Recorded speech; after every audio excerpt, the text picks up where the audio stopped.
Good morning, guys. I'm here up early in the central part of Saigon in District 1, and I'm here to take you on a very different journey than what we're normally used to with Tales from the Road. Today I wanted to do something that was very historical based, as I found an amazing article that basically showcased the locations of Pulitzer Prize winning photos during the Vietnam War here in Saigon. The Vietnam War, lasting from the early 60s until the mid 70s, was a major impact on Vietnamese society, and I think living here in Saigon, we oftentimes walk by places and experience places that were very important years ago, but are very, passé, very normal part of society today. The goal today is to take you to these 4 locations, to recreate the photos, to help you experience the area, the scene, and what it is today, but to tell stories of the past. At the end of our journey, we will go get Bo Ne. Bo Ne is in many ways a bastardization of the American steak and edge that became so popular during the Vietnamese War, and I can't wait to tell you about it, so come along, guys.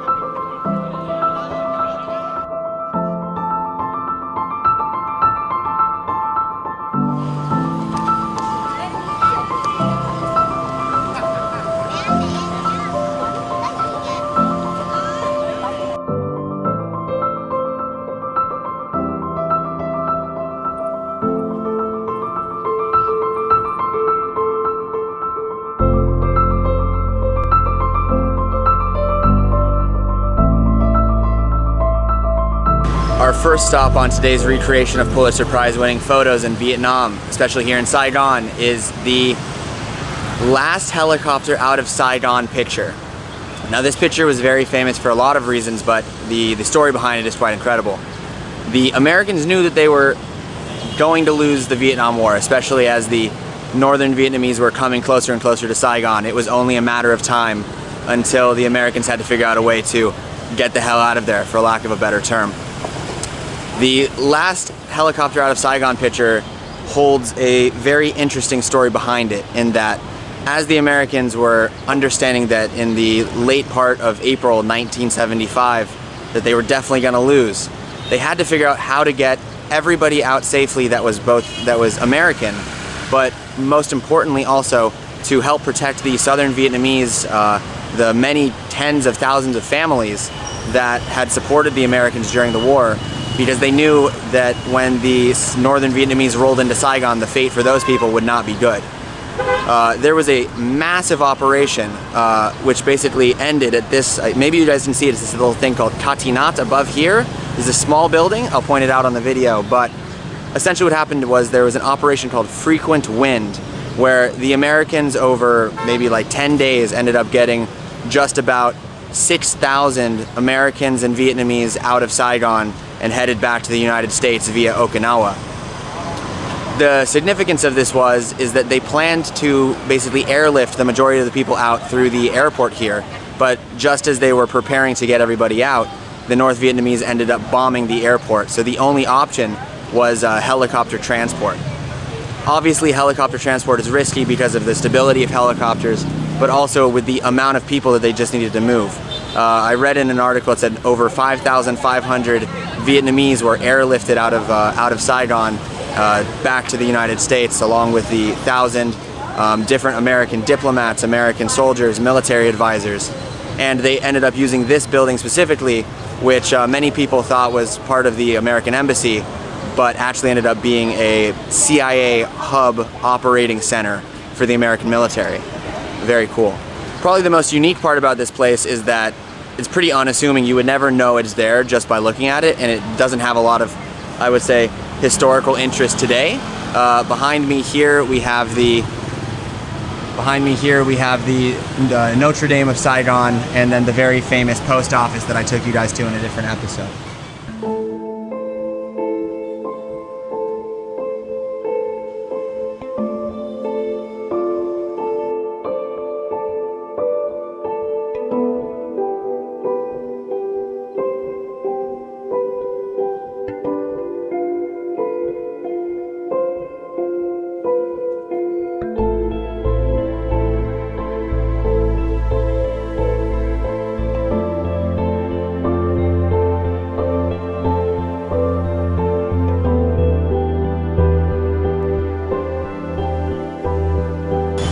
next stop are the gates of the Reunification Palace right smack dab in the center of Saigon.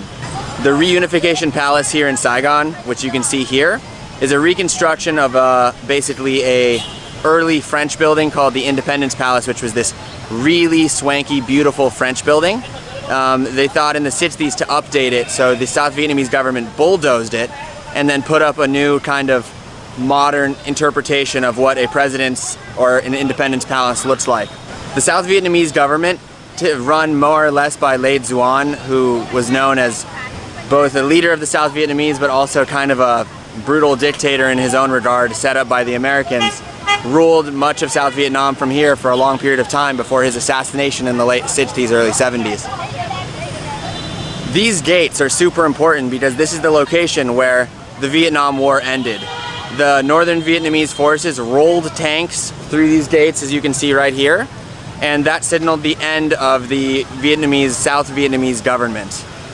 With that, the Americans then started their basically evacuation of the city, and it basically led to the communists in the north taking over the entire country, and it becoming the common state that it is referred to as today as Vietnam, or the Socialist Republic of Vietnam.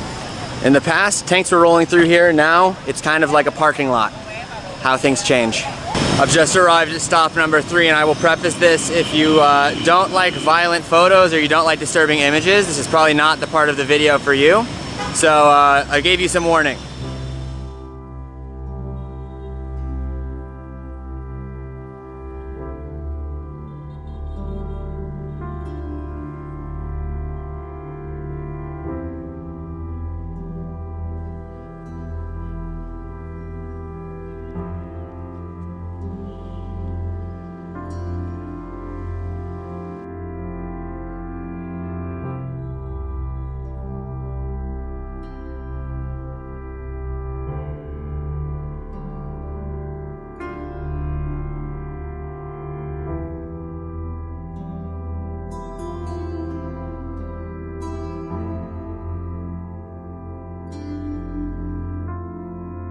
I'm standing here at a very typical intersection, and I think I've actually passed this statue before many times. I'm on Kach Man Tang and another street in a very unassuming area, just a regular city block. So why am I here? What happened here was one of the most famous photos from the 1960s, and was an amazing photo that was all over Time magazine, all over these things. It was really characterized the struggles and the challenges that Vietnam was going through during the 1960s. Essentially, the Vietnamese government here in the South took a turn towards pretty strong Catholic, Christian-based ideology, and the Buddhist minorities were being repressed. On top of having a war with the North, on top of having the Americans here, on top of all the things that were happening, Buddhism, basically the heart and soul of Vietnam, was being ripped out from underneath of it. So, behind me, essentially what we have here is a memorial to Thich Quang Duc, which was a Buddhist monk, a very typical Buddhist monk, but a very strong and very meditative and very orthodox Buddhist monk, who essentially self-emanated in protest against the South Vietnamese government. Self-emanation is the Buddhist principle of martyrdom through self-sacrifice. This is done by setting yourself on fire, essentially, while you meditate. It's a very disturbing principle, but the level of meditation that this man was at as he set himself on fire, he didn't scream, he didn't cry, he sat there quietly with his eyes closed and went into, I guess that would be the perfect example of going into chokra, going into the state of nirvana and leaving the human plane.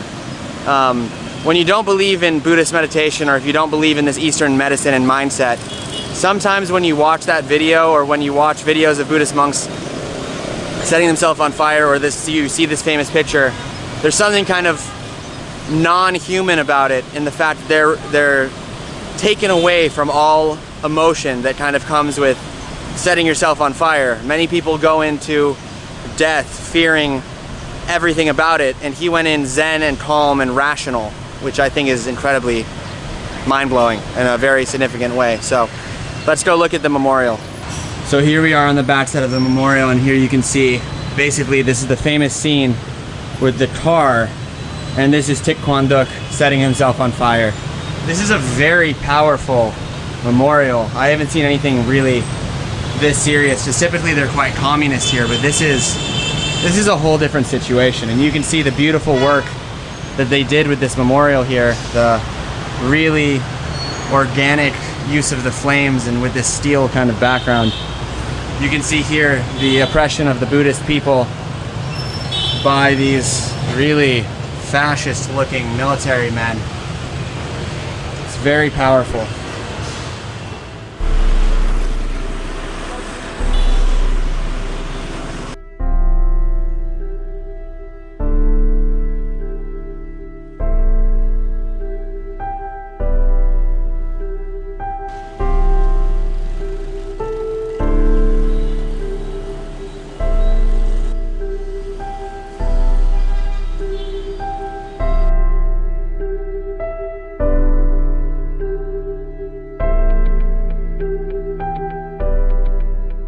Oddly enough, on this very unassuming random street in District 10, I am finally at the last location where this amazing Pulitzer Prize winning photo called Saigon's Execution was taken nearly 50 years ago.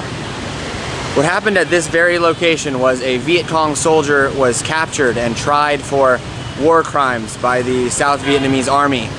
He was brought to this spot, a gun was put to his head, and he was executed on sight. This spot in D10 now is a very regular kind of suburban area, lots of business, lots of commerce, and it's very strange kind of being here that there's no memory, there's no sign, there's no symbol, there's no sort of thing that lets you know that stuff like this happens. But the thing about history is if we learn from it, we can't repeat it, or we shouldn't repeat it. So I think it's good to memorialize these places and to understand the history and to understand the reasons why things happen so we can move forward as a society, but also to take a look at where we came from so we can have a better and more prosperous future. So here we are. The plan is now to go get some bo net. I'm incredibly hungry. It's been a long day of going shot to shot, trying to capture these places for you guys. And I can't wait to show you the delicious, delectable delight that is bo net. Come along.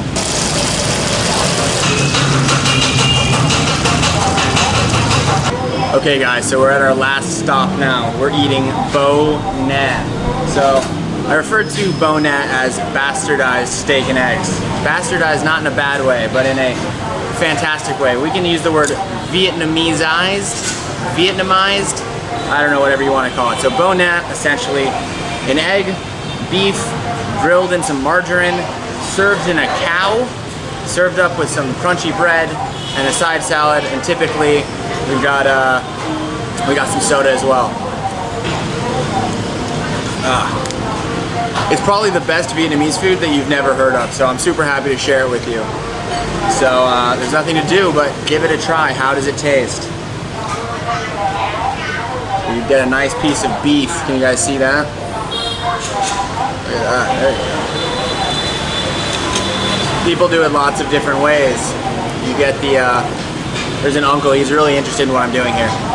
You can get the bread, make it into like a little sandwich. You get some chili sauce. Get it in there, a little chili. Sometimes people put soy sauce in there. You take some meat, and then you just give it a shot.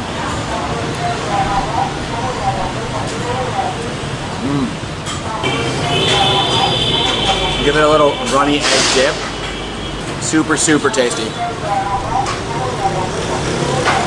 So as I enjoy this amazing American-Vietnamese combination, I will say that being an American and learning about the Vietnam War as an American has always been a troubling time. Typically we're always taught in America that our government, our country are always on the right side of history and that we're always coming out successful, but Vietnam was a really good example of where the American government, and there's lots of good examples, but where the public completely lost interest in a war. We didn't feel like we were winning. We were getting beat at our own game, and that as an American, the things that happened here we're really not very proud of. I mean, the amount of bombs we dropped on Vietnam and Laos and Cambodia are more than we dropped on Germany in World War II. So, and that says a lot. I would say that living here as an American, I always would imagine I would be faced with some sort of prejudice or some sort of something, you know, at least something besides smiles when I see people. Like, the Vietnamese people have no reason to be welcoming to especially French and especially American people. But I would, as a Vietnamese society, be skeptical of foreigners in general, especially after what they were put through from basically 1890 until basically their independence in the late 1970s. But it's just not true. I go places and I meet people and I walk around the streets, and there's lots of people who, of course, don't speak English, but you get nothing but curiosity, interest, hospitality, and like a friendly vibe, which it's really mind-blowing. Like, when I see stuff happening in the United States and we're so petty about everything and people are arguing about things that happened a really, really, really long time ago and how to look at it and how to come out of it in one piece. People in Vietnam whose grandparents were alive and, you know, in their teens when the Vietnam War happened, everyone seems to have just picked up their community, put their boots back on, went to work, and everyone's just doing their best, which, I mean, I think that there's a lot to say about that, and it makes me really hopeful, being a young person, seeing a country that can come out of such devastation, you know, with so much prosperity and so much happiness now. I know things aren't easy here, and it's a developing country, and a lot of people don't live with a lot, but I see people are genuinely happy here, and they genuinely enjoy spending time with their families, and they're genuinely curious and open, and I think it's great. I'm not going to say the communist government here doesn't do things that I disagree with, and I'm not going to say that people here do things that I disagree with, but overall it's really humbling to come and understand the Vietnam War as an American, as a young American, and also as well, you know, talking to Vietnam War veterans from the U.S. It's just the place has changed so much, but the stories are still here, and the presence of that war still exists. So it's best not to forget, it's best to remember, it's best to showcase, and we can do that by sharing culture, food, interactions, and being together as a society, and I think it's a beautiful thing. So we'll stop it there, guys. The pho is amazing. There's not much more to say. It's beef, steak, and eggs. I love it. You eat it with bread. Tony Kaufman, if you're watching, I know you enjoyed it as well. So thank you so much for watching, guys. If you found the video interesting, if you like this more historical content, make sure to comment and let me know. Make sure to, of course, like and subscribe. Hit the notification bell for more videos. Videos every 4 to 5 days. I'm working really hard getting it out. Share with your friends, share with your family, and hope you guys have a great day. Have a good one. Bye.